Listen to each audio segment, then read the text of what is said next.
Welcome to the Voice of America in Burmese. ။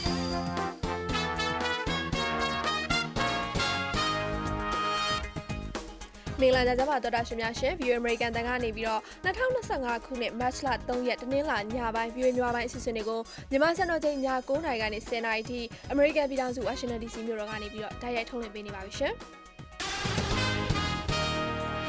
View Radio အစီအစဉ်တွေကို Line to Meter 19 25နဲ့30အပြင် Line လက် Meter 190တို့ကနေတိုက်ရိုက်နားဆင်နိုင်ပါတယ်။ဒီကနေ့ညအတွက်အစီအစဉ်တွေကိုတော့ကျမလိမ္မာကအစီအစဉ်မှုဖြစ်တောင်းယူတင်ဆက်ပေးသွားမှာပါရှင်။ မင်္ဂလာညချမ်းပါခင်ဗျာကျွန်တော်ကတော့ဇောင်းဝလိုက်ပါဒီညမှာထူးခြားတဲ့သတင်းတွေကတော့အမေရိကန်နဲ့မြေရှားတပ်ထုတူဖော်ရေးသဘောတူညီချက်လက်မှတ်ထိုးဖို့အစီအစဉ်ရှိတဲ့အကြောင်းယူကရိန်းသမ္မတကပြောပါတယ်မြန်မာစစ်ကောင်စီအကြီးအကဲရုရှားသမ္မတနဲ့တွေ့ဖို့ရုရှားနိုင်ငံကိုထွက်ခွာသွားပါပြီမြန်မာနိုင်ငံမှာငလျင်ငယ်လေးတစ်ခုလုတ်ခဲ့တယ်လို့ဆိုပါတယ်ဒီသတင်းတွေအပါအဝင်တခြားထိပ်တန်းအောင်သတင်းတွေကိုအလိမ္မာနဲ့ပဲအတူတင်ပြပေးကြမှာပါခင်ဗျာဟုတ်ကဲ့ပါရှင်ဒီလိုထိတ်တန်းရောက်သတင်းတွေနားဆင်အပြီးမှာတော့ဒီကနေ့ညနားဆင်ရမယ့်တဲမှာယူကရိန်းအရေးဥရောပဆွေးနွေးတဲ့နိုင်ငံတကာသတင်းဆောင်မကိုနားဆင်ရမှာဖြစ်တယ်လို့နောက်ဆုံးရသတင်းပေးပို့ချက်တွေထဲမှာဆိုရင်တော့မကွေးတိုင်းဘက်ကစစ်ကောင်စီလေးချောင်းတိုက်ခတ်မှုရဲ့နောက်ဆုံးရသတင်းပေးပို့ချက်နဲ့ပတ်သက်ပြီးတော့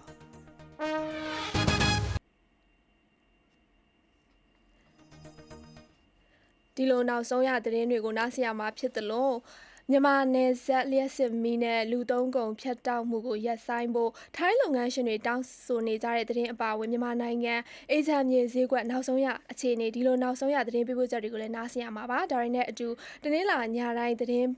တင်ဆက်ပေးနေကြဖြစ်တဲ့ဆက်သွယ်မြញ្ញံကန်စီးပွားရေးကဏ္ဍလူမှုရှုခင်းနောက်တက်တက်ရောင်အစည်းအဝေးစတဲ့အပတ်စဉ်ကဏ္ဍတွေကိုလည်းနားဆင်ရမှာပါဒါတွေကိုမတင်ဆက်ပေးခင်မှာတော့အရင်ဆုံးထိတ်တန်းရောက်မြန်မာနဲ့နိုင်ငံတကာသတင်းတွေကိုတော့ကိုစောဝင်းလိုက်နဲ့အတူပြောပြပေးမှာပါရှင်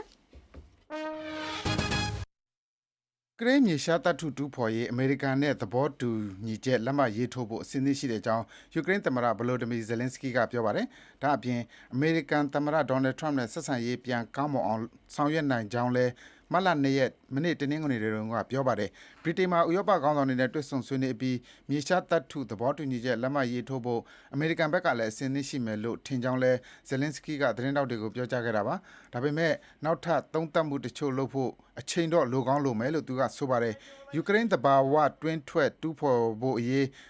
ယူကရိန်းနဲ့အမေရိကန်ကြားလွန်ခဲ့တဲ့သတင်းပတ်အတွင်းလက်မှတ်ရေးထိုးဖို့စီစဉ်ထားပေမဲ့လည်းအင်ဗျူရောမှာသမ္မတဇယ်လင်စကီနဲ့သမ္မတဒေါ်နယ်ထရန့်ဒုသမ္မတဂျေဒီဗန်စ်တို့အကြားစကားအခြေအတင်ဖြစ်ခဲ့ပြီးတဲ့နောက်ဒီအစီအစဉ်အကောင့်ထဲမဖော်နိုင်ပဲဖြစ်ခဲ့ပါတယ်။ရုရှားကျူးကျော်စစ်ကိုခုခံနေတဲ့3နှစ်ကြာလာပြီဖြစ်တဲ့စစ်ပွဲဆက်လက်ဆင်နွှဲဖို့တဲ့အမေရိကန်အကူအညီရဖို့မျှော်လင့်ကြောင်းလဲဇယ်လင်စကီကတနင်္ဂနွေနေ့မှာပြောပါတယ်ဒီအကူအညီတွေရလိုက်မယ်ဆိုရင်ပူတင်အတွက်သာအထောက်အကူဖြစ်စီမှာဖြစ်တယ်လို့လဲသူကထောက်ပြပြောဆိုပါတယ်ဒါကြောင့်ယဉ်ကျေးတဲ့ကဘာကိုကိုစားပြုတဲ့ဥဆောင်မှုပေးနေတဲ့အမေရိကန်အနေနဲ့ပူတင်ကိုအကူအညီပေးလိမ့်မယ်လို့မယူဆကြောင်းလဲဇယ်လင်စကီကပြောပါတယ်ခင်ဗျာ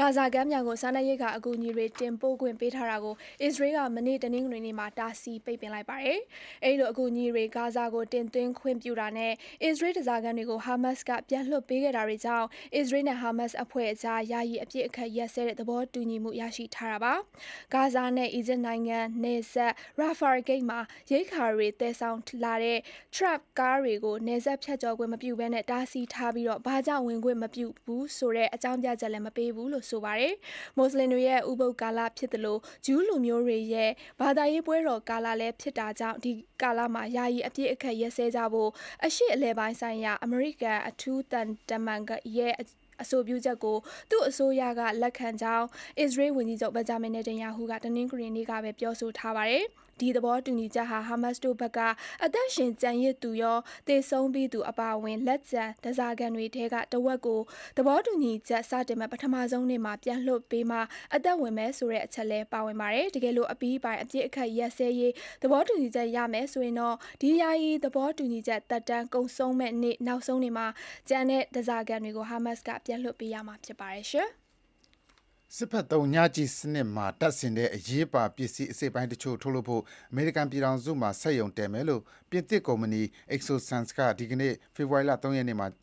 တိခါမှာဒီကနေ့မတ်လ3ရက်နေ့မှာကြေညာပါတယ်နေတိုးမြောက်အတ္တလန်တိတ်စာချုပ်အဖွဲ့ဝင်နိုင်ငံတချို့ကအသုံးပြုတဲ့ဒီစစ်သုံးညကြီးစနစ်ပါပစ္စည်းအစိတ်ပိုင်းထုတ်လုပ်တဲ့စက်ရုံကိုအမေရိကန်နိုင်ငံမက်ဆာချူးဆက်ပြည်နယ်မှာတည်ဆောက်မှာဖြစ်ပြီး2028ခုနှစ်မှာစတင်လုပ်ငန်းလည်ပတ်နိုင်မှာဖြစ်ပါတယ် ExoSense ကဥရောပတိုက်ပြင်ပမှာအမေရိကန်မှာပါဒေါ်လာ21သန်းအကုန်ကျခံပြီးလုပ်ငန်းတိုးချဲ့တာလည်းဖြစ်ပါတယ်စီရေးအရာအသာစီးရဖို့အတွက်အမောင်တူထဲမှာမြင်နိုင်စွမ်းတဲ့စစ်သုံးညကြီးစနစ်တွေရဲ့အားကောင်းချက်ကိုလည်းကုမ္ပဏီကထုတ်ပြန်တဲ့ကြေညာချက်မှာဖော်ပြပါတယ်လွန်ခဲ့တဲ့သတင်းပတ်ကုံတုံးကလည်းစစ်သုံးညကြီးစနစ်ထုတ်လုပ်တဲ့နေတိုးအဖွဲ့ဝင်ဖင်လန်ကုမ္ပဏီတစ်ခုနဲ့လုပ်ငန်းပူးတွဲလုပ်ဖို့စာချုပ်လက်မှတ်ရေးထိုးထားကြောင်း ExoSense ကကြေညာချက်မှာဖော်ပြထားပါတယ်ခင်ဗျာအမေရိကန်ပြည်ထောင်စုကယ်လီဖိုးနီးယားပြည်နယ်လော့စ်အိန်ဂျလိစ်မြို့မှာတနင်္ဂနွေနေ့ကကျင်းပတဲ့68ကြိမ်မြောက်အော်စကာဆုပေးပွဲမှာအကောင်းဆုံးအမျိုးသားဇာတ်ဆောင်ဆုကို The Brutalist ရုပ်ရှင်ဇာတ်ကားနဲ့ Adrien Brody ကရရှိပြီးနှစ်တက်ကွမ်းအော်စကာဆုရှင်ဖြစ်လာတာပါအကောင်းဆုံးအမျိုးသမီးဇာတ်ဆောင်ဆုကိုတော့ Mikey Madison က Anora ဇာတ်ကားနဲ့ရရှိတာပါ Independent Film ရုပ်ရှင်ဇာတ်ကား Anora ကဇာတ်ကားတင်စရင်6ကားမှာအကောင်းဆုံးရုပ်ရှင်အကောင်းဆုံးဒါရိုက်တာအကောင်းဆုံးအမျိုးသမီးဇာတ်ဆောင်ဆုအကောင်းဆုံးဇာတ်ညွှန်းဆုနဲ့အကောင်းဆုံးတီးဖြတ်ဆုအပါအဝင်အော်စကာ5ဆုစုခူးခဲ့ပါတယ်ဇာတ်ညွှန်းနဲ့ Editor Sean Baker ကလည်း Anora ဇာတ်ကားနဲ့ဇာတ်ညွှန်းတီးဖြတ်ဒါရိုက်တာနဲ့ဇာတ်ကားဆု4ဆုကိုတပြိုင်တည်းနဲ့စုခူးခဲ့သူအဖြစ်မှတ်တမ်းတင်နိုင်ခဲ့ပါတယ်အကောင်းဆုံးအမျိုးသားဇာတ်ပို့ဆုကိုတော့ A Real Pain ဇာတ်ကားနဲ့ Kieran Culkin ကရရှိပြီးအကောင်းဆုံးအမျိုးသမီးဇာတ်ပို့ဆုကိုတော့ Amelia Pera ဇာတ်ကားနဲ့ Zoe Saldana ကရရှိသွားပါတယ်ရှင်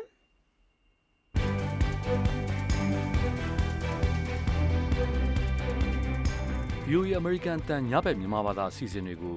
9:00နာရီကနေ10:00နာရီထိလိုက်ဒိုမီတာ19 kHz 15453ညလိုက်ဒိုမီတာ25 kHz 11803ညလိုက်ဒိုမီတာ30 kHz 9963ညတို့အပြင်စနေတနင်္ဂနွေနေ့မှာလိုက်လံမီတာ190 kHz 1505ကနေပြီးတော့ထုတ်လွှင့်ပေးနေပါတယ်ခင်ဗျာဒီအမေရိကန်တပ်ကနေတနင်္လာနေ့ညပိုင်းသတင်းတွေကိုဆက်လက်တင်ပြပေးနေတာပါခင်ဗျာရုရှားသမ္မတဗလာဒီမီယာပူတင်နဲ့တွေ့ဆုံဖို့စစ်ကောင်စီအကြီးအကဲဒီကနေ့ပဲမြန်မာနိုင်ငံကထွက်ခေါ်သွားပါတယ်ဗိုလ်ချုပ်မှုကြီးမင်းအောင်လှိုင်နဲ့အတူစစ်ကောင်စီအစစ်မြင့်အရာရှိတွေလိုက်ပါသွားကြပြီးမနေ့ပြန်အင်္ဂါနေ့မှာရုရှားသမ္မတနဲ့တွေ့ဆုံမှုစီစဉ်ထားတယ်လို့လည်းရုရှားနိုင်ငံကသတင်းတွေမှာဖော်ပြနေပါတယ်မြန်မာနိုင်ငံမှာစစ်ကမ်းနဲ့ရေနံချက်စက်ယုံတိစောက်ရေးအပါအဝင်တဝဲအထူးစီးပွားရေးဇုံမှာယင်းနှိမ့်မြုံနှံဖို့ရုရှားနိုင်ငံကစစ်ကောင်စီနဲ့နားလည်မှုစာချုပ်လက်မှတ်ရေးထိုးပြီးမကြာခင်တောက်ရောက်တဲ့ခီးစဉ်အတွင်းနိုင်ငံအကြားသဘောတူညီချက်တချို့ကိုလက်မှတ်ရေးထိုးမယ်လို့လည်းခန့်မှန်းရပါတယ်စစ်ကောင်စီခေါင်းဆောင်ရဲ့ခီးစဉ်အတွင်းရုရှားသမ္မတပူတင်အပြင်ဝန်ကြီးချုပ်နဲ့အစိုးရအဆင့်မြင့်ခေါင်းဆောင်တွေလွတ်တော်ဥက္ကဋ္ဌတို့နဲ့လည်းတွေ့ဆုံမှာဖြစ်တဲ့အကြောင်းစစ်ကောင်စီနဲ့ရုရှားတာဝန်ရှိသူတွေကသတင်းထုတ်ပြန်ထားပါတယ်မြန်မာနိုင်ငံမှာ2021ခုနှစ်စစ်တပ်ကအယက်သားအစိုးရကိုဖယ်ရှားပြီးအာဏာသိမ်းခဲ့တဲ့နောက်ပိုင်းနိုင်ငံတကာအတိုင်းဝိုင်းကဝိုင်းပယ်ခံရချိန်မှာစစ်ကောင်စီကရုရှားနဲ့စီးပွားရေးပူးပေါင်းဆောင်ရွက်မှုတွေတိုးမြင့်လာနေတာပါစစ်လက်နက်ထုတ်လုပ်ရေးနျူကလ িয়ার စွမ်းအင်နဲ့စစ်ကောင်စီကကျင်းပဖို့စီစဉ်နေတဲ့ရွေးကောက်ပွဲကိစ္စတို့ကိုကူညီဖို့လဲရုရှားနိုင်ငံကကတိပြုထားပါတယ်စစ်ကောင်စီရဲ့ဒီကနေ့သတင်းထုတ်ပြန်ချက်မှာတော့နိုင်ငံဆက်ဆံရေး89နှစ်ပြည့်အဖြစ်ချစ်ကြည်ရေးစီးပွားရေးလုံခြုံရေးနဲ့ကဏ္ဍစုံမှာမဟာဗျူဟာမြောက်ပူးပေါင်းဆောင်ရွက်ဖို့ဆွေးနွေးမယ်လို့ဖော်ပြထားပါတယ်ခင်ဗျာမြန်မာနိုင်ငံမှာစစ်တပ်အာဏာသိမ်းထားတဲ့၄နှစ်တာကာလအတွင်း2024ခုနှစ်မှာအရက်သားတွေအများဆုံးသေဆုံးခဲ့တယ်လို့ကုလသမဂ္ဂလူ့အခွင့်အရေးဆိုင်ရာမဟာမင်းကြီးကပြောလိုက်ပါတယ်စစ်တပ်ရဲ့အာဏာချုပ်ကိုင်မှုတစနဲ့တစရော့ကျလာတဲ့အချိန်မှာပဲအရက်သားတွေအပေါ်လက်တုပ်ပြန်တဲ့အနေနဲ့မြို့တွေရွာတွေမှာလေကြောင်းကနေတိုက်ခတ်တာလက်နက်ကြီးတွေနဲ့ပစ်ခတ်တာဥပဒေမဲ့ဖမ်းဆီးတာစစ်မှုထမ်းဖို့ထောင်နဲ့ချီတဲ့လူငယ်တွေကိုအတင်းအကျပ်ဖမ်းဆီးတာတွေလုပ်လာတဲ့အကြောင်းဒီကနေ့တနင်္လာနေ့ဆွစ်ဇာလန်နိုင်ငံဂျနီဗာမှာကျင်းပတဲ့ကုလသမဂ္ဂလူ့အခွင့်အရေးကောင်စီရဲ့58ကြိမ်မြောက်အစည်းအဝေးအတွင်းမှာမဟာမင်းကြီးဖိုကထက်ကအခုလိုပြောလိုက်တာဖြစ်ပါတယ်စစ်တပ်ရဲ့ရက်ဆက်ကြမ်းကြုတ်မှုတွေကိုတားဆီးဖို့နိုင်ငံတကာအနေနဲ့လက်နက်ရောင်းချတာငွေကြေးစီးဆင်းမှုတွေဖြတ်တောက်ဖို့လဲကုလသမဂ္ဂလူ့အခွင့်အရေးဆိုင်ရာမဟာမင်းကြီးကတိုက်တွန်းပါတယ်ကမ္ဘာကြီးမှာပဋိပက္ခတွေတစားနဲ့တစားတိုးပွားလာသလိုလူမှုအတိုင်းအဝန်းတွေအတွင်းမှာလည်းသဘောထားကွဲလွဲမှုတွေနဲ့နှံ့ဆိုင်ဖြစ်ပေါ်လာနေကြောင်းလည်းထောက်ပြပါတယ်။နိုင်ငံတကာကြက်ချီနီအဖွဲ့ရဲ့စည်ရင်းကိန်းဂဏန်းတွေအရကမ္ဘာကြီးမှာပဋိပက္ခပေါင်း120လောက်ဖြစ်ပွားနေပြီးစစ်ပွဲတွေကြောင့်လူ့အခွင့်အရေးအကြီးအကျယ်ချိုးဖောက်မှုတွေကြုံနေရတယ်လို့လည်းပြောပါတယ်။ယူကရိန်းပေါ်ရုရှားကျူးကျော်စစ်အတွင်းလူအများအပြားသေဆုံးခဲ့တာနဲ့ပတ်သက်လို့ထောက်ပြခဲ့သလိုဟာမတ်စ်ဖန်ဆီးထားတဲ့အစ္စရေးတစားကန်တွေပြန်လွှတ်ပေးရေးနဲ့ဂါဇာအတွက်အကူအညီတွေအများဆုံးပြန်လည်ပေး ပို့နိုင်ရေးကိုလည်းတောင်းဆိုခဲ့ပါတယ်ရှင်ဂျပန်နိုင်ငံမြောက်ပိုင်းအီဝါတေခရိုင်အိုဖူနာတိုဒေသမှာတောမီလောင်ကျွမ်းနေတဲ့အတွက်လူပေါင်း4600လောက်ကိုဘေးလွတ်ရာပြောင်းရွှေ့ဖို့အာဏာပိုင်တွေကအမိန့်ထုတ်ထားပါတယ်။ပြီးခဲ့တဲ့နှစ်အပူဆုံးနွေရာသီအဖြစ်စံချိန်တင်ခဲ့တဲ့ဒီဒေသမှာလွန်ခဲ့တဲ့သတင်းပတ်ကစပြီးလောင်တဲ့တောမီကနှစ်ပေါင်း30အတွင်းအဆိုးဝါးဆုံးဖြစ်ပြီးစစ်တပ်အပါအဝင်တိုကျိုမီးသတ်တပ်ဖွဲ့တွေနဲ့ဂျပန်ဒေသ14ခုကမီးသတ်သမား1900နီးပါးရဟတ်ယာဉ်16စီးနဲ့မင်းငိမ့်တတ်နိုင်မှုစူးစမ်းနေကြတာပါတောမီကြောင့်အခုထိတဦးသေဆုံးခဲ့ပါတယ်ကြာသပတေးနေ့ကတော့အိုဖူနာတိုမြို့နားလောင်တဲ့တောမီကြောင့်မြေဧက9100ကျော်လောင်ကျွမ်းခဲ့ပြီးအဆောက်အုံ80ကျော်ပျက်စီးခဲ့တယ်လို့မိသက်နဲ့သဘာဝဘေးအန္တရာယ်စီမံခန့်ခွဲရေးဌာနကပြောပါတယ်မိဘေးတင်ဒေသက2000လောက်ဘေးလွတ်ရာကိုပြောင်းရွှေ့ခဲ့သလို1200ကျော်ကိုလည်းကယ်ဆယ်ရေးစခန်းတွေမှာနေရာချထားပါတယ်ဂျပန်နိုင်ငံမှာအထူးသဖြင့်ဖေဖော်ဝါရီလကနေဧပြီလအတွင်း6တွေ့တဲ့လေထုနဲ့လေပြင်းတွေတိုက်ခတ်တာကြောင့်တောမီလောင်ကျွမ်းလေရှိပါတယ်1980ခုနှစ်နောက်ပိုင်းဂျပန်နိုင်ငံမှာတောမီလောင်ကျွမ်းတဲ့အရေးအတွက်လျော့ကျခဲ့ပေမဲ့2023ခုနှစ်မှာတော့နိုင်ငံတော်ဝန်တောမီ1300လောက်လောင်ကျွမ်းခဲ့ပါတယ်ခင်ဗျာနိုင်ငံဖြတ်ကျော်ကျူးလွန်တဲ့တရားမဝင်အွန်လိုင်းငွေလိမ်ခိုင်းတွေနယ်စပ်ဒေသတလျှောက်မှာတိုးများလာနေတာကိုတိုက်ဖြတ်ဖို့ကြိုးပမ်းမှုတစ်စိတ်တစ်ပိုင်းအဖြစ်ကမ္ဘောဒီးယားနဲ့ထိုင်းနိုင်ငံအကြားမှာတရားမဝင်ကူးလူးသွာလာမှုတွေကိုတားဆီးဖို့အတွက်နှစ်နိုင်ငံနယ်စပ်တချို့မှာတတိုင်းတီဆောက်ဖို့လေ့လာနေတဲ့အကြောင်းထိုင်းအစိုးရတာဝန်ရှိသူတွေကဒီကနေ့မတ်လ3ရက်နေ့မှာပြောပါရယ်အရှေ့တောင်အာရှဒေသတဝန်းအွန်လိုင်းကနေငွေကြေးလိမ်လည်တဲ့လုပ်ငန်းတွေမြန်မာနဲ့ကမ္ဘောဒီးယားတို့နဲ့ထိစပ်နေတဲ့ထိုင်းနိုင်ငံနယ်စပ်တလျှောက်ဒေသတလျှောက်မှာကျူးလွန်နေတာတွေကိုအရှိန်မြင့်နှိမ်နင်းနေတဲ့အချိန်ကမ္ဘောဒီးယားနယ်စပ်တလျှောက်တတိုင်းဆောက်ဖို့ထိုင်းဘက်ကပြင်ဆင်လာနေတာဖြစ်ပါတယ်။ရာဇဝတ်ခိုင်းတွေကအဲ့ဒီငွေလိမ်လုပ်ငန်းတွေမှာထောင်တောင်းချီတဲ့သူတွေကိုအာဓမခိုင်းစေနေတယ်လို့ကုလသမဂ္ဂကလည်းထုတ်ပြန်ထားပါတယ်။ပြီးခဲ့တဲ့စနေနဲ့တနင်္ဂနွေနေ့တွေကကမ္ဘောဒီးယားနိုင်ငံအတွင်းကပွိုင်ပတ်မြို့မှာရှိတဲ့အွန်လိုင်းငွေလိမ်ခိုင်းတစ်ခုကိုဝင်ရောက်စီးနင်းပြီးတော့လူ215ဦးကိုထိန်းသိမ်းခဲ့တဲ့အထက်ကထိုင်းနိုင်ငံသား119ဦးကိုထိုင်းရဲလက်ထဲလွှဲပြောင်းပေးခဲ့ပါတယ်ရှင်။ရန်ကုန်မြို့ကမြို့နယ်တော်တော်များများမှာဒီကနေ့မတ်လ3ရက်မနက်ပိုင်း10:00နာရီအချိန်ကအင်အားအနည်းငယ်ရှိတဲ့ငလျင်အတော်ကြာလှုပ်ခဲ့တယ်လို့ရန်ကုန်မြို့ကနေနဲ့မိုးလေဝသနဲ့ဇလဗေဒဦးစီးမှုညွှန်ကြားမှုဌာနတို့ကပြောပါတယ်မိုးဇလဌာနရဲ့ထုတ်ပြန်ချက်အရမတ်လ3ရက်မြန်မာစံတော်ချိန်10:00နာရီအချိန်ကဘာအေးမြေငလျင်စခန်းရဲ့မြောက်အနောက်မြောက်ဘက်28မိုင်အကွာတိုက်ကြီးမြို့ကိုဗဟိုပြုပြီးတော့ Richter scale 4.5 အဆင့်ရှိတဲ့အင်အားအနည်းငယ်ရှိတဲ့မြေငလျင်တစ်ခုလှုပ်သွားတယ်လို့ပြောပါတယ်ဒီလှုပ်ခတ်မှုကြောင့်ပျက်စီးဆုံးရှုံးမှုတွေကြီးကြီးမားမားမသိရသေးလို့နောက်ဆက်တွဲထိခိုက်မှုတွေလည်းမသိရသေးပါဘူးခင်ဗျာ Direct from Washington, the voice of America, VOA. နောက်ဆုံးရသတင်းတွေကိုကိုစောဝင်းလိုက်နဲ့အတူကျမအလီမာတို့ကပြောပြပေးတာဖြစ်ပါတယ်။အခုဆက်ပြီးတော့ရန်ကုန်ကနောက်ဆုံးရသတင်းပြပို့ချက်တွေကိုမတင်ဆက်ပေးခင်မှာနိုင်ငံတကာသတင်းဆောင်ပါတစ်ခုကိုအရင်ဆုံးထုတ်လွှင့်ပေးကြပါမယ်။ယူကရိန်းရုရှားစစ်ပွဲအရေးဆွေးနွေးဖို့ဥရောပခေါင်းဆောင်တွေတနင်္ဂနွေနေ့ကလန်ဒန်မှာတွေ့ဆုံခဲ့ကြပါတယ်။ပြီးခဲ့တဲ့တောက်ကြနေ့ကအမေရိကန်ပြည်ထောင်စုအိမ်ဖြူတော်မှာအမေရိကန်သမ္မတဒေါ်နယ်ထရမ့်နဲ့ယူကရိန်းသမ္မတဇလန်စကီတို့တွေ့ဆုံမှုမှာအငင်းအခုံတွေနဲ့အဆုံးသတ်ခဲ့ပြီးတဲ့နောက်မှာရပ်ပိုင်းအတွင်းမှာပဲဥရောပခေါင်းဆောင်တွေကနှွေးထွေးစွာကြိုဆိုခဲ့ကြပါတယ်။ VOA သတင်းတောက် Arash Arabasadi ရဲ့သတင်းအပြည့်စုံကိုတော့မက်ခင်လေးကပြောပြပေးပါရှင်။ရုရှားနဲ့ယူကရိန်းတို့ကြားဖြစ်နေတဲ့စစ်ပွဲအရေးဆွေးနွေးကြဖို့ကမ္ဘာခေါင်းဆောင်တွေဟာတနင်္ဂနွေနေ့ကလန်ဒန်မှာတွေ့ဆုံခဲ့ကြပါတယ်။3နှစ်တာကြာပြီဖြစ်တဲ့ရုရှားယူကရိန်းစစ်ပွဲနဲ့ပတ်သက်ပြီးယူကရိန်းသမ္မတဗလော်တီမီယာဇလန်စကီကိုဥရောပခေါင်းဆောင်တွေကဆက်လက်ပံ့ပိုးပေးသွားဖို့ဆွေးနွေးပွဲမှာသဘောတူခဲ့ကြပါတယ်။ပြီးခဲ့တဲ့သတင်းပတ်ကယူကရိန်းသမ္မတဇလန်စကီအမေရိကန်သမ္မတဒေါ်နယ်ထရမ့်နဲ့သမ္မတယုံကန်ကတွေ့ဆုံဆွေးနွေးမှုမှာအခြေအတင်ဖြစ်ခဲ့ကြတာနဲ့မတူဘဲဥရောပခေါင်းဆောင်တွေကနွေးနွေးထွေထွေပဲယူကရိန်းသမ္မတကိုကြိုဆိုခဲ့ကြပါတယ်။ But you're either going to make a deal or we're out. ပေးယူညှိနှိုင်းမှုလုပ်မှာလားမလုပ်ရင်တော့ကျွန်တော်တို့မပါတော့ပါဘူးကျွန်တော်တို့မပါတော့ဘူးဆိုရင်ခင်ဗျားတို့ကိုယ့်ဘာကိုတိုက်ရပါလိမ့်မယ်ဒါကတိတ်တော့လွယ်မယ်မထင်ပါဘူးဒီပွဲကိုနိုင်အောင်ကစားနိုင်မဲ့အခြေအနေမရှိဘူးဒါပေမဲ့ခင်ဗျားသဘောတူလက်မှတ်ထိုးလိုက်ရင်တော့အခြေအနေပိုကောင်းနိုင်ပါတယ်ဒါပေမဲ့ခင်ဗျားကကျေးဇူးတင်ပုံလည်းမရဘူးဒါကတော်တော်လေးကိုမကောင်းပါဘူး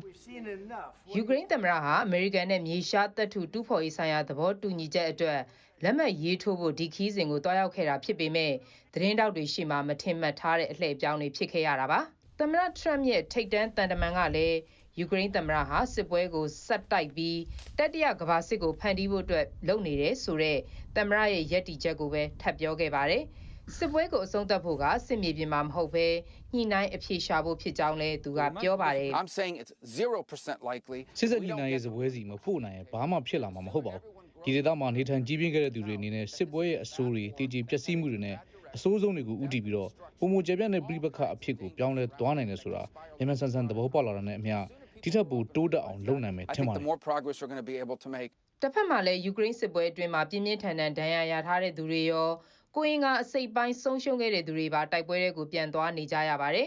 ယူကရိန်းသမ္မတကလည်းစစ်ပွဲတွေမှာဒဏ်ရာရတဲ့ယူကရိန်းစစ်သား3,800,000ပါဝင်တိုက်ခိုက်နေတယ်လို့ပြောပါတယ်အမေရိကန်ကွန်ဂရက်လွှတ်တော်ကဒီမိုကရက်အမတ်တွေကတော့မဟာမိတ်နိုင်ငံတစ်ခုကိုစွန့်လွတ်ဖို့လုပ်တဲ့အချိန်ကမှားနေတယ်လို့ထောက်ပြကြပါတယ် The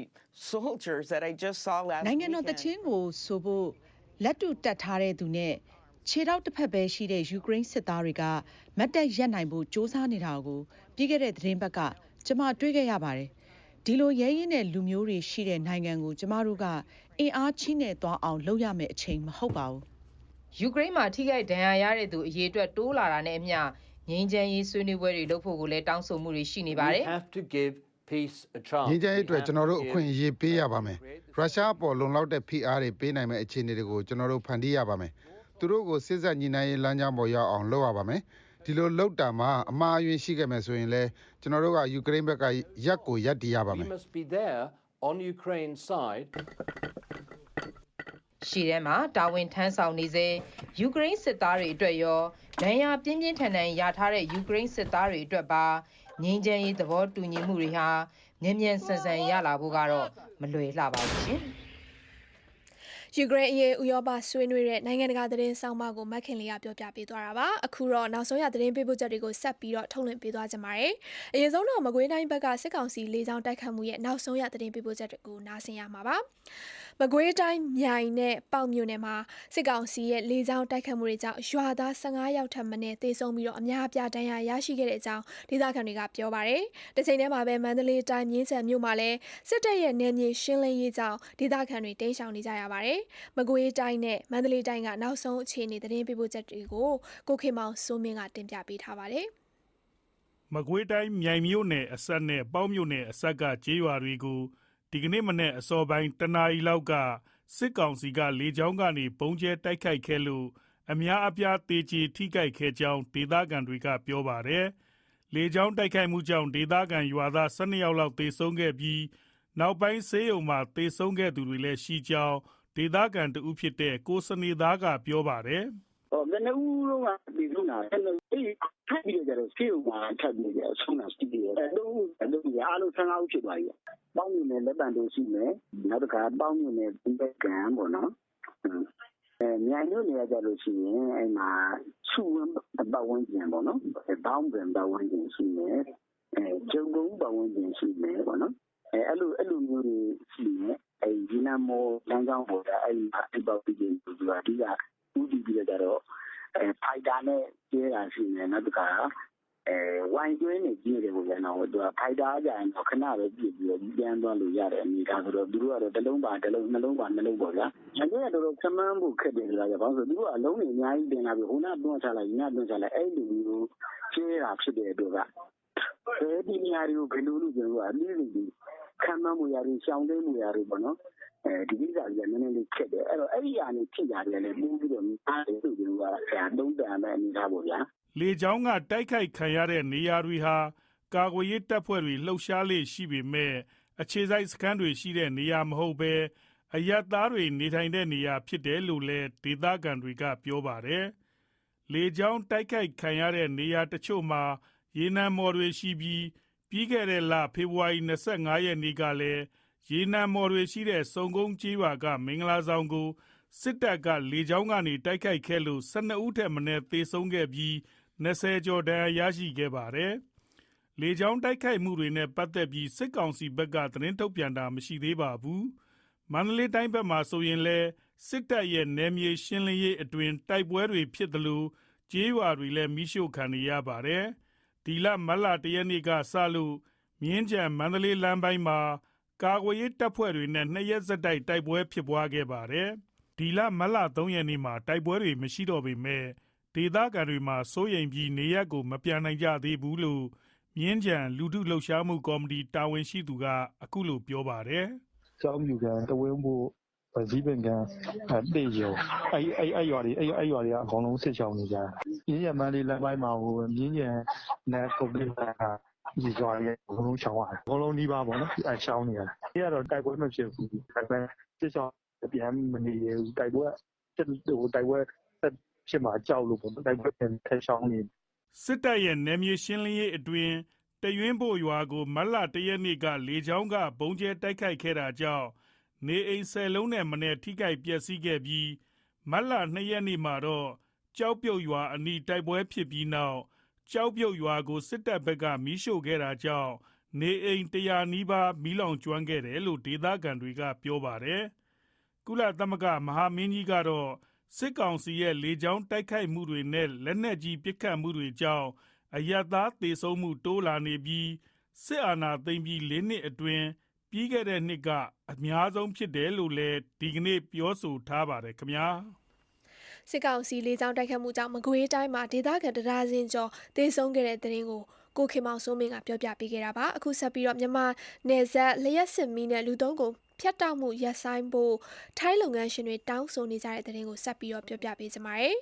မြန်မာနိုင်ငံနယ်စပ်အခြေဆိုင်အွန်လိုင်းငွေလိမ်ကိုင်းတွေတိုက်ဖြတ်ရေးအစီအစဉ်တစ်စိတ်တစ်ပိုင်းအဖြစ်ထိုင်းနိုင်ငံကလျှက်စစ်မီးအင်တာနက်73စီအပြင်လူသုံးကုန်တွေပါတင်ပို့မှုပိတ်ထားတဲ့အမိန့်ကိုဖယ်ရှားဖို့ထိုင်းလုပ်ငန်းရှင်တွေဒီကနေ့ပဲတောင်းဆိုလိုက်ကြပါတယ်။ဒါအပြင်ကန့်သက်မှုတွေကိုဖယ်ရှားဖို့မြန်မာနယ်ခြားစောင့်တပ် BGF ကတိုက်တွန်းခဲ့ပြီးတော့ရပ်ပိုင်းအကြာမှာပဲထိုင်းလုပ်ငန်းရှင်တွေကလည်းတောင်းဆိုလိုက်တာဖြစ်ပါတယ်။ VOA မြန်မာပိုင်းထိုင်းအခြေစိုက်သတင်းတောက်မအေးမာကအပြည့်စုံပြောပြပေးမှာပါရှင်။မြန်မာဘက်ချမ်းကိုလျှက်စစ်မီ73စီတွေရောင်းချမှုဖြတ်တောက်ထားတာတွေကိုပယ်ဖျက်ဖို့အတွက်မြန်မာဘက်ကနယ်ခြားစောင့်တပ်ကမတ်လ1 ရက်နေ့ကတောင်းဆိုလိုက်ပြီးတဲ့နောက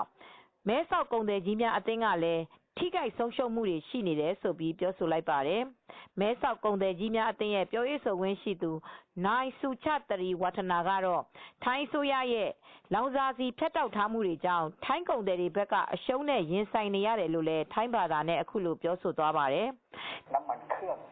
งข้ามพม่าซึ่งจริงๆตัวนี้เราไม่เคยขายให้กับชนกลุ่มน้อยเลยครับ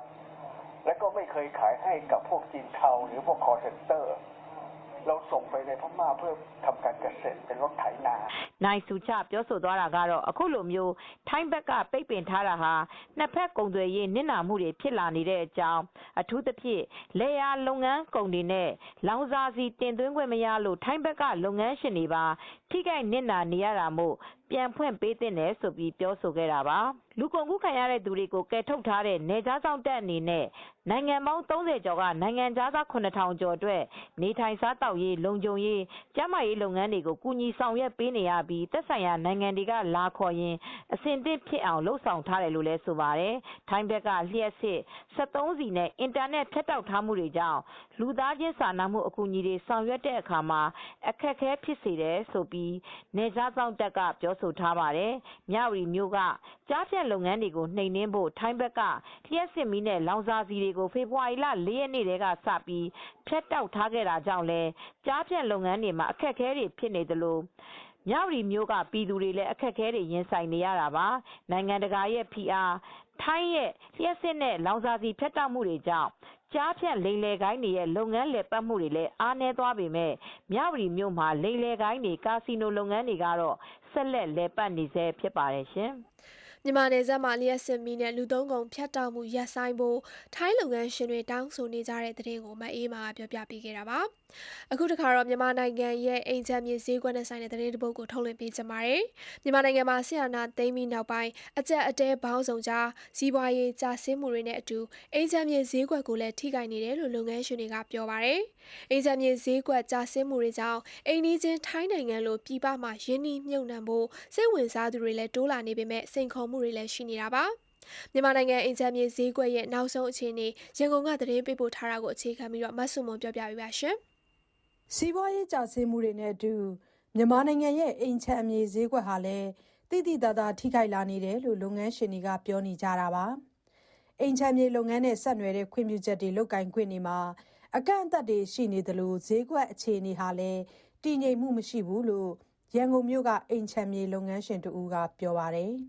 ဥပဒေလည်းပြောတော့ခရိုင်တွေပါမစ်တွေပိတ်ထားရတယ်ကွာလူတွေကအယောင်းဝယ်တက်ရင်စီးပွားရေးတွေလည်းအကုန်လုံးမကောင်းကြဘူးသူကအခုချိန်ကတော့ဈေးကအေးတယ်ဈေးကြစီးပြီးရှာဝင်အများကြီးရှိပါတော့ဘူးလည်းကြီးပေါက်ဈေးအောက်ကိုနှိမ့်ပြီးခေါ်ပြီးတော့ရောင်းစားနေရတယ်အများကြီးပဲဘာလို့ငကိုတွေကလည်းဒီ2000နဲ့ထွက်မဲ့ဘာညာခရဲနဲ့ရက်ပြီးတော့ရွှေတွေအိမ်တွေဒေါ်လာတွေအကုန်လုံးဈေးတွေကောက်တက်သွားတယ်သူကတက်သွားပြီးပြန်မကြောက်လေဈေးကောကတော့မာတယ်ဒါပေမဲ့ရောင်းနေတယ်ဆိုဘိုင်းလာလို့မချိုးနိုင်မကယ်နိုင်လူတွေကတော့ရောင်းကြမှာပေါက်ဈေးရောက်တော့အခုချိန်ကတော့ဘယ်လိုရနေတဲ့အချိန်ပဲဝင်နဲ့ရောင်းနေဆိုရင်ကွာအဲ့တက်ကိုဝိုင်းပြီးတော့အဲ့လိုရောင်းနေရတဲ့အချိန်မျိုးပေါ့အဝယ်လုံးမရှိဘူးစားတယ်အခုလည်းရေးဈေးကွက်ချိန်နေရ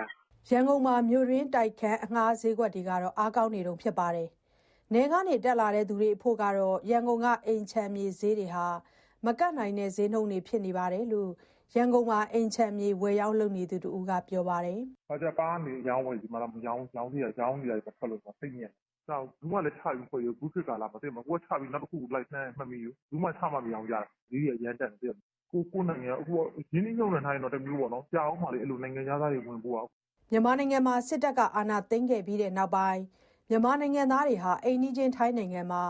တိုက်ခန်းတွေဝယ်ယူတာကွန်ဒိုမှာဝယ်ယူရင်းနှီးမြှုပ်နှံမှုနှုန်းကတစ်နှစ်ပြီးတစ်နှစ်တက်လာတယ်လို့ထိုင်းသတင်းတွေမှာဖော်ပြပါတယ်။မြန်မာစစ်ကောင်စီကပြည်ပကိုရင်းနှီးမြှုပ်နှံမှုတွေထွက်မသွားအောင်လုပ်နေပေမဲ့လည်းထိုင်းဘက်ကအချက်အလက်တွေအရကတော့မြန်မာနိုင်ငံသားတွေရဲ့ဝယ်ယူနှုန်းက2022ခုနှစ်ကနေစပြီးတော့တဟုန်ထိုးတက်လာတာဖြစ်ပါတယ်။တရုတ်ပြီးမြန်မာနိုင်ငံသားတွေဟာ2024ခုနှစ်ထဲမှာကွန်ဒိုတိုက်ခန်းကိုအများဆုံးဝယ်ယူခဲ့ပြီးတော့ဒုတိယလိုက်နေတာပါမြန်မာနိုင်ငံသားတွေ2024ခုနှစ်ထဲမှာဝယ်ယူခဲ့တဲ့တန်ဖိုးကထိုင်းဘတ်ငွေ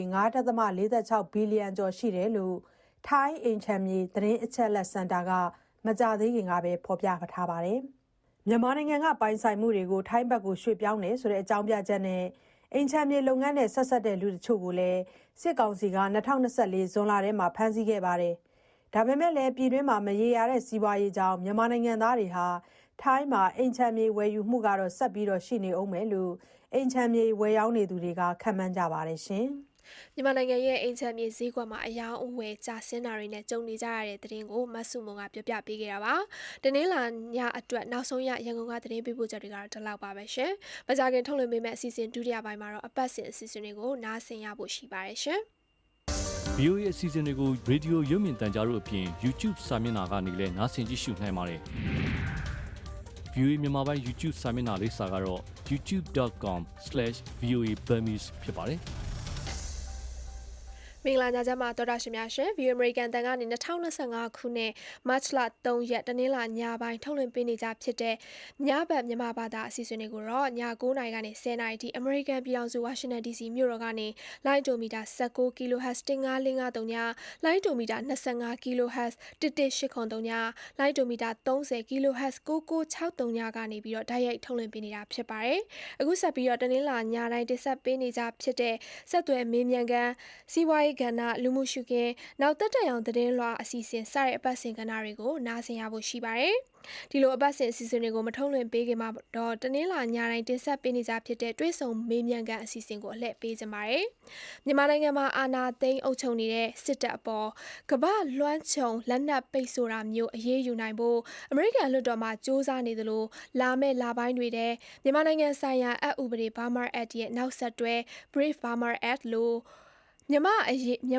းဥပဒေချမ်းတွေဆွေးနွေးနိုင်ဖို့ပြန်လည်တင်သွင်းတာမျိုးမြင်ရဖို့ရှိတယ်လို့မြမအရေးလှုပ်ရှားသူတွေကပြောပါတယ်။သမ္မတထရမ့်အစိုးရကအမေရိကန်ရဲ့နိုင်ငံရေးချအကူအညီတွေပြန်လည်သုံးသပ်နေတာကြောင့်မြမအရေးထောက်ပံ့မှုမှာဆိုင်းငံ့တာတွေရှိပေမဲ့လွှတ်တော်မှာတော့မြမအရေးဆက်လက်ပြီးတော့အားကောင်းနေစေပဲလို့တွေ့မြင်ရကြောင်းလေ့လာသူတွေကသုံးသပ်ကြပါတယ်။ဒါပေမဲ့သတိထားစောင့်ကြည့်ဖို့ဆက်လက်တိုက်တွန်းနေဖို့လိုတယ်လို့ဆိုပါတယ်။ကိုငိမ့်ချမ်းအေးကတင်ပြပေးထားပါတယ်ရှင်။ အမေရိကန်ဆိုအသစ်ရဲ့ပြည်တွင်းအကျိုးစီးပွားကိုပိုးရှေ့ရှုလိုတဲ့နိုင်ငံခြားရေးမူဝါဒအပြောင်းလဲကြောင်းမြန်မာပါဝင်ကမ္ဘာတဝန်းကအရေးကိစ္စတွေရဲ့ခင်းကျင်းတွေဟာလပိုင်းအတွင်းမှာပဲတမုတ်ချင်းပြောင်းလဲလာနေတယ်လို့လေ့လာသူတွေကတညီတညွတ်တည်းထောက်ပြကြပါတယ်။ဒါပေမဲ့အမေရိကန်နိုင်ငံရေးမှာအစိုးရလွှတ်တော်နဲ့အဓိကပါတီကြီးနှစ်ခုလုံးရဲ့ထောက်ခံမှုကိုနှစ်ပေါင်း30ကျော်အစဉ်တစိုက်လိုတိဆောက်ရယူလာခဲ့တဲ့မြန်မာဒီမိုကရေစီအရေးဟာဥပဒေပြုလွှတ်တော်အမတ်တွေကြားမှာတော့ဆက်လက်အသိမှတ်ပြုမှုကအထိုက်လျောက်ဆက်ရှိနေတယ်လို့ဆိုကြပါတယ်။ Campaign for a New Myanmar အဖွဲ့ကမှုဆောင်ညွှန်ကြားရေးမှူး Simon Billenness ကတော့အခုလတ်တလောလွှတ်တော်မှာ လှုပ်ရှားဆောင်ရွက်နေတဲ့အခြေအနေကိုအခုလိုပြောပါတယ် We're getting 10 to 20 meetings a week with ကွန်ဂရက်ရုံးတွေနဲ့တစ်ပတ်ကိုစီဝေး10ချိန်ကနေချိန်20လောက်အထိလုပ်နေပါတယ်ဒီလိုဆွေးနွေးတာကအရန်အကျိုးရှိပါတယ်ကွန်ဂရက်ကနေမြန်မာဒီမိုကရေစီလှုပ်ရှားမှုကိုထောက်ခံတဲ့လှုပ်ဆောင်မှုတွေပို့ပြီးတော့တွေ့ရတော့မယ်လို့မျှော်လင့်ပါတယ်လာမယ့်လပိုင်းနဲ့ Brave Burma Act နဲ့ရိုဟင်ဂျာလူမျိုးတုံးတပ်ဖြတ်မှုတာဝန်ခံမှုနဲ့ကာကွယ်ရေးဥပဒေကြမ်းကိုပြန်လည်တင်သွင်းတာကိုတွေ့ရမယ်လို့ထင်ပါတယ်